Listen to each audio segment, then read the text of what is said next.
Hand signals of volleyball. Authorization to serve. The first referee hands move to indicate the direction of the service after confirming that both teams are ready to play and that the server has the ball. Team to serve. The arm is extended towards the team who will serve, occurring mostly after a fault. Change of courts. Arms are raised at the front and back and twist them around the body to indicate the switching of courts of opposing teams. This happens after each set, except if it is the deciding set. Timeout. This must be made when the ball is considered out of play and before the whistle indicating service. This times out often lasts for 30 seconds.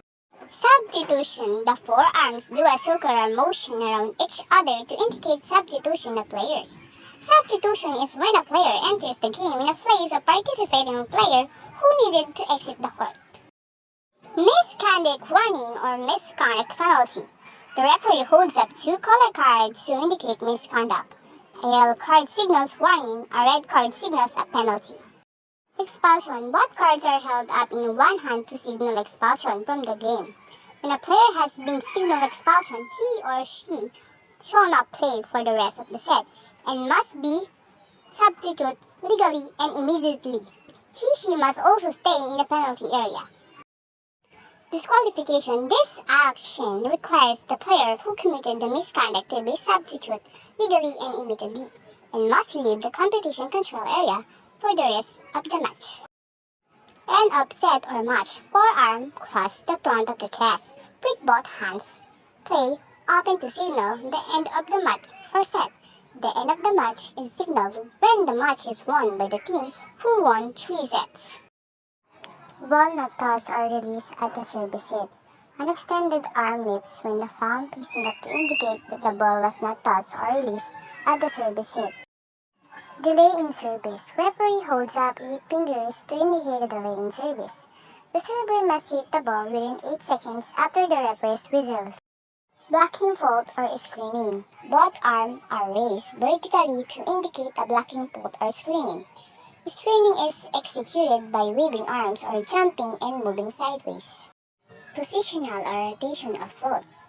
A positional fault is committed when the player is not in his designated position at the time of the service of the ball. Rotational fault, on the other hand, is committed when the server is not the person who is supposed to serve, according to the service order and the player's position in the set. Ball in. The arms and fingers point toward the floor to signal the ball is in the game.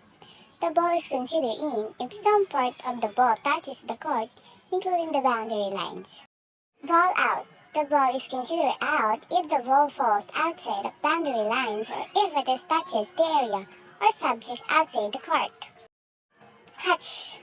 One forearm is lifted slowly with the palm of the hand facing upward. Catch is when the ball is caught or thrown but it does not rebound from the hit. Double contact. 2 fingers are raised to indicate double contact. Double contact is when the player hits the ball twice consecutively or the ball touches his or her body in succession.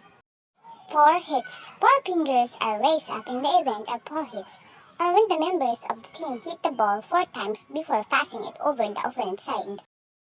Not touched by players or serve ball fails to pass to the opponent through crossing space. The referee points to the respective side of the net where the player touches it or if the serve ball does not go to the opponent's side. This is caused by a player from the serving team touching the ball or failing to cross the vertical plane of the net. Reaching beyond the net. The referee places a hand above the net with the palm facing downward to indicate the player has touched the ball or an opponent's space during or before the opponent attacks. Attack hit fault. From a vertical position of the arm above the head, the forearm makes a downward motion with the hand opened. A player may commit the following faults of the attack hit. He or she hits the ball within the facing space of the opponent team. A player hits the ball to an out. A player in the back row hits the ball for an attack from the prone zone at the moment when the ball is higher than the top of the net. Penetration into the opponent court. The referee points to the center or the relevant line on the court when the player commits the aforementioned faults. double fault, and replay. Both thumbs up of the referee are raised vertically if two or more fouls are committed by the opponent side consecutively. This signal indicates the replay of the rally. Ball touch. The open palm of one hand brushes against the tips of the fingers of the other hand in a vertical position. Delay warning or delay penalty. The referee covers her wrist with a yellow card or red card, depending on what the player has committed. The first delay warrants a warning. If there are following delays of any type in the same team, a delay penalty is made and a point in service is awarded to the opponent.